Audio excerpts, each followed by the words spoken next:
السلام علیکم ناظرین، امید ہے آپ لوگ خیریت سے ہوں گے۔ یہ ہے پاکستان کا وہ قدیم ترین جانور جو آپ نے پہلے کبھی نہیں دیکھا ہوگا۔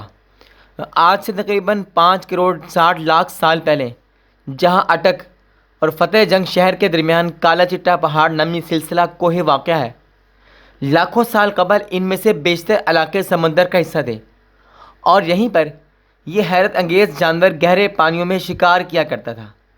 وہیل کو عام طور پر مچھلی لکھ دیا جاتا ہے، جو کہ غلط ہے کیونکہ وہیل کا شمار دودھ پلانے والے جانوروں یعنی ممالیہ میں ہوتا ہے، جبکہ وہیل کے ارتقائی آباء و اجداد آج سے کروڑوں سال پہلے خشکی پر ان علاقوں میں رہا کرتے تھے جو آج پاکستان کا حصہ ہیں۔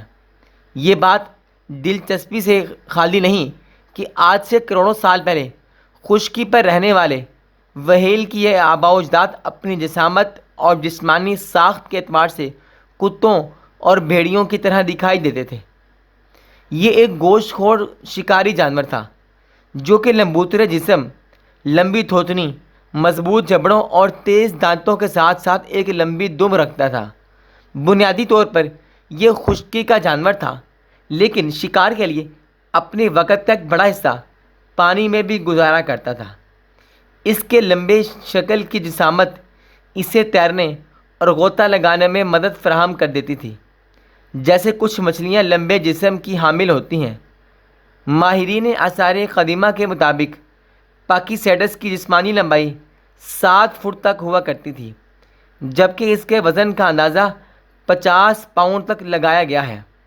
بنیادی طور پر یہ جانور اس کی خوراک مچھلی اور آبی جانور پر مشتمل ہوتی تھی، تاہم اس کی خوراک میں کچھ زمینی جانور بھی شامل ہو سکتے تھے۔ پاکیسیڈس کا پہلا ڈھانچہ سال اول 1981 میں اٹک میں کالا چٹا پہاڑ سے برآمد ہوا تھا۔ یہ جانور ماہرین آثار قدیمہ کے لیے ایک معمہ تھا کیونکہ اس کا جسم زمینی جانوروں سے ملتا جلتا تھا، جبکہ کھوپڑی جو تھی کسی وہیل جیسی تھی، اور اس کے گھٹنوں کی ہڈیاں سبزی خور جانوروں سے مشابہ رکھتی تھیں۔ یعنی ٹوٹلی طور پر یہ جانور شکل کے اعتبار سے کسی اور سے ملتا تھا، پاؤں کے اعتبار سے کسی اور سے، اور جسامت کے اعتبار سے کسی اور سے ملتا تھا۔ سال 2001 میں اس کے مزید ڈھانچے برآمد کیے گئے جو کہ کافی حد تک مکمل تھے۔